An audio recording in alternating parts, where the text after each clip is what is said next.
சிவாய நம்ம நான் உங்கள் சிதத்தாயம்மா குருவே சரணம். எல்லோரும் நலமாக இருக்கணும்.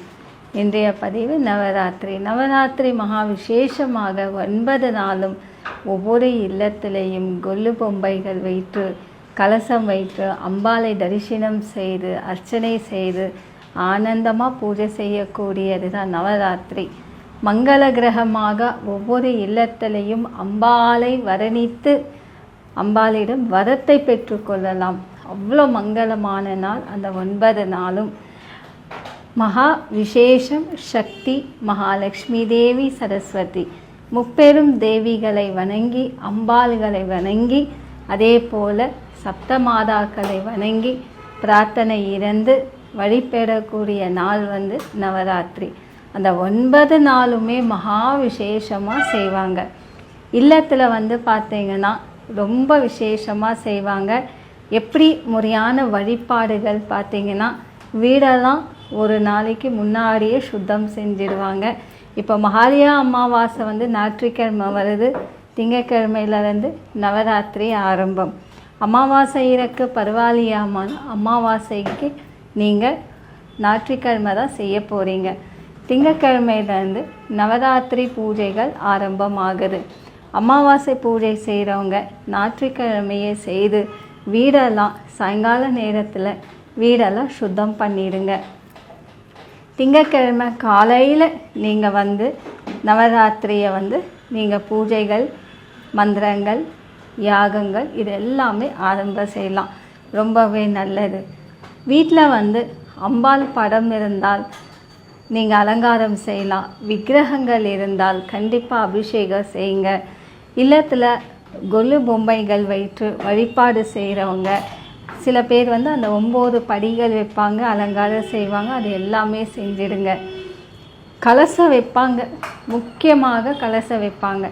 இல்லைம்மா நான் வெறும் சுவாமி படம் இருக்குது, விக்கிரகம் இருக்குது, நான் வீட்டில் கலசம் வைக்கலாமா, இல்லை கொல்லு பொம்மைகள் வைத்து தான் அந்த கலசம் வைக்கணுமா? அப்படியெல்லாம் இல்லை. நீங்கள் என்ன செய்யலாம், பொதுவாகவே பூஜை அறையில் அம்பாளுக்கு அலங்காரம் செய்து வேப்ப மாலை, எலுமிச்சப்பழ மாலை, பிறகு பூவால் அலங்காரம் செய்யுங்க. கலசம் வைங்க. எப்படி வைக்கணும் அப்படின்னா ஒரு சின்ன தட்டில் மஞ்சள் அரிசி, தீர்த்தம் சொம்பு இருக்கோ இல்லையா, கலச சொம்பு, அதில் பார்த்திங்கன்னா தண்ணி நிரப்பிடுங்க.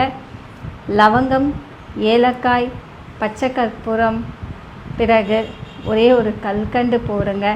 பால் ஊற்றுங்க, கொஞ்சோண்டு பால் ஊற்றுங்க. மஞ்சள், குங்குமம்.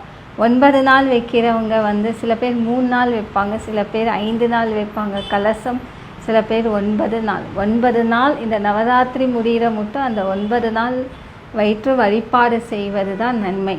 அப்போ அந்த 9 நாளும் நீங்கள் மகா கலசத்துக்கு அர்ச்சனை செய்யலாம். அப்போ அந்த தண்ணியில் பால் ஊற்ற வேண்டாம். 9 நாள் வைக்கிறவங்க பால் ஊற்றாதீங்க. மஞ்சள், குங்குமம், சந்தனம், துளசி, வில்வை, வேப்ப இலை, இதை அத்தனையாக அந்த தீர்த்தம் அந்த தண்ணியில் நீங்கள் மகா விசேஷமாக பிரார்த்தனை இருக்கணும்.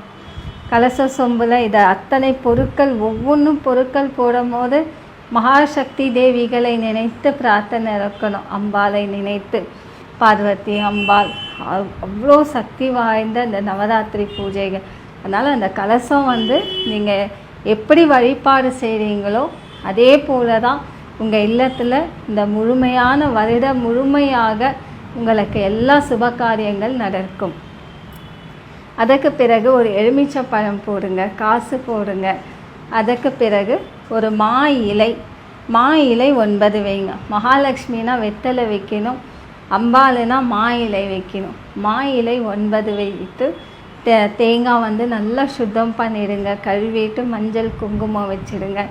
கலசம் நிற்க வைங்க. அம்பாள் மாதிரி நல்லா ஒரு புடவையோ இல்லை ப்ளவுஸ் பீஸோ அம்பாள் மாதிரி நல்லா அலங்காரம் செய்துட்டு மலர்கள் போடுங்க, மாலைகள் போடுங்க. ரொம்ப நல்லது. அதே போல் அகல் விளக்கு தீபம் அந்த கலசத்துக்கு முன்னாடி அகல் விளக்கு 6 விளக்கு எப்பொழுதுமே அந்த 9 நாளும் ஏற்றி வைக்கணும். அதுதான் மிக விசேஷமானது. அம்பாளுக்கு தினசரி நெய்வேத்தியம் இந்த 9 நாள் ஒவ்வொரு தானியங்கள் இருக்க வேண்டும். ஒரு தானியங்கள் வேக வைத்து அம்பாள் முன்னாடி வைங்க.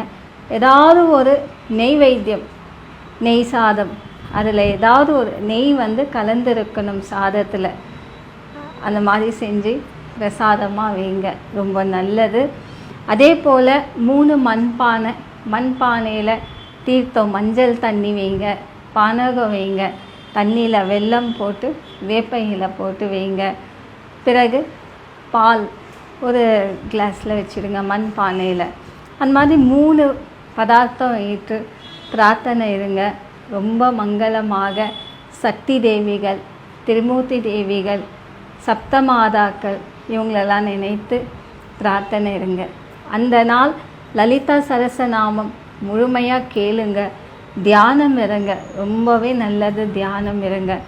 நவராத்திரி இந்த 9 நாளுமே விசேஷமாக செய்து பிரார்த்தனை இருங்க. மடியேந்தி அம்பாளை நீங்கள் கேளுங்க, அந்த வரத்தை கேளுங்க, கண்டிப்பாக கொடுப்பாங்க. ஏன்னா அந்த 9 நாளும் மகா விசேஷ பூஜைகள் நடக்கும். இல்லைம்மா வீட்டில் செய்ய முடியல, இந்த மாதிரி இறந்துட்டாங்க, அதனால் நான் கோவிலில் போய் தரிசனம் பெறலாமா அப்படின்னு நிறைய பேர் கேட்டிருந்தாங்க. தீட்டு அது கண்டிப்பாக அது பார்க்கணும். வீட்டில் பார்த்திங்கன்னா இல்லை பூஜை செய்யக்கூடாது, 14 நாள் தான் ஆச்சு இறந்து, அந்த மாதிரி இருந்தால் நீங்கள் கோவிலுக்கோ போகக்கூடாது, வீட்லேயோ செய்யக்கூடாது. தீட்டு இருந்தால், இல்லைன்னா நீங்கள் மங்களமாக பூஜைகள் செய்யலாம். சில பேர் கேட்டிருந்தாங்க, அம்மா இப்போ தான் என்னுடைய கணவருடைய தம்பி இறந்து 14 நாள் ஆயிடுத்து, நான் பூஜைகள் செய்யலாமா எங்கள் வீட்டில்னு. தயவுசெய்து செய்யாதீங்க அந்த மாதிரி, அது ரொம்ப தீட்டு. அதாவது கணவர் உடைய தம்பி, கணவருடைய அப்பா அம்மா இவங்கெல்லாம் இறந்தாங்கன்னா அது தீட்டு. நிறைய பேருக்கு இந்த குழப்பம் வந்துட்டே இருக்குது. நீங்கள் வீடியோவில் போட்டு கேளுங்க, நிறைய சொல்லியிருக்கு அமாவாசை பூஜைகள் பற்றியெல்லாம். வீட்டில் கணவர் சைடு யாராச்சும் இறந்துட்டாங்கன்னா அது தீட்டு, அது மிகவும் பார்த்துக்கங்க. வீட்டில் இப்போ மனைவி அவருடைய தாயார் இறந்துட்டாங்க அப்படின்னா அது அந்த 14 நாள் தான் கணக்கு. அதுவும் பெண் பிள்ளைங்களுக்கு 3 நாள் தான் தீட்டு. நீங்கள் தலைக்கு ஸ்நானம் செஞ்சுட்டு வீடெல்லாம் சுத்தம் பண்ணிவிட்டு உங்கள் வீட்டில் நீங்கள் பூஜை செய்யலாம். அம்மா இந்த பதிவு கண்டிப்பாக சொல்லுங்கள், நிறைய பேருக்கு இது குழப்பம் இருக்குது. நான் வருடம் நவராத்திரி பூஜை செய்கிறேன் அப்படின்னு சொல்லி நிறைய பேர் பர்சனல் மெசேஜாக பதிவு கேட்டிருந்தீங்க. நவராத்திரி நல்ல விசேஷமாக செய்யுங்க. முடிஞ்ச வரைக்கும் அம்பாளை நினைத்து பிரார்த்தனை இருங்க. நிறைய பேர் வீட்டில் இல்லைம்மா கொல்லு பொம்மைகள் எல்லாம் நாங்கள் வைக்க மாட்டோம், வெறும் அம்பாளை தரிசனம் செய்யுங்க. எது செய்தாலும் மன திருப்தியாக செய்யுங்க. கலசம் கண்டிப்பாக அந்த 9 நாளும் வைங்க, ரொம்பவே நல்லது. இப்போ வீட்டில் பெண் பிள்ளைங்க இருக்காங்க, அவங்க இப்போ தான் ருது ஆகி ஒரு 6 மாதம் ஆகிடுது. ஆனால் நாங்கள் இந்த நவராத்திரி நாங்கள் செய்கிறோம், எதிர்பார்க்காத தீட்டாயிட்டா என்ன செய்யறதுன்னு அவங்கள சுவாமி ரூமுக்கு வர வைக்காதீங்க. அந்த தீட்டாயிட்டா தனிப்பட்ட அறையில் இருக்கிறது நல்லது. சில பேர் இந்த ஹால் ரூமில் டெக்கரேஷன் எல்லாம் பண்ணுவாங்க, கொல்லு பொம்மைகள் எல்லாம் வைத்து அலங்காரம் செய்து பண்ணுவாங்க. அந்த தேதிகள் எல்லாம் பார்த்து முன்கூட்டியே அதை பார்த்து சொல்லி வைங்க பிள்ளைங்களுக்கு. இந்த மாதிரி பிரார்த்தனை இருங்க. முதல் கணபதி நாமம் சொல்லுங்கள். கணபதி நாமம் சொல்லி அதுக்கு பிறகு குலதெய்வ நாமம் சொல்லி குரு நாமம் சொல்லி மாதாக்கள், சப்த மாதாக்கள் பிரணநாமத்தை சொல்லி அம்பாளை நினைத்து பிரார்த்தனை இருங்க.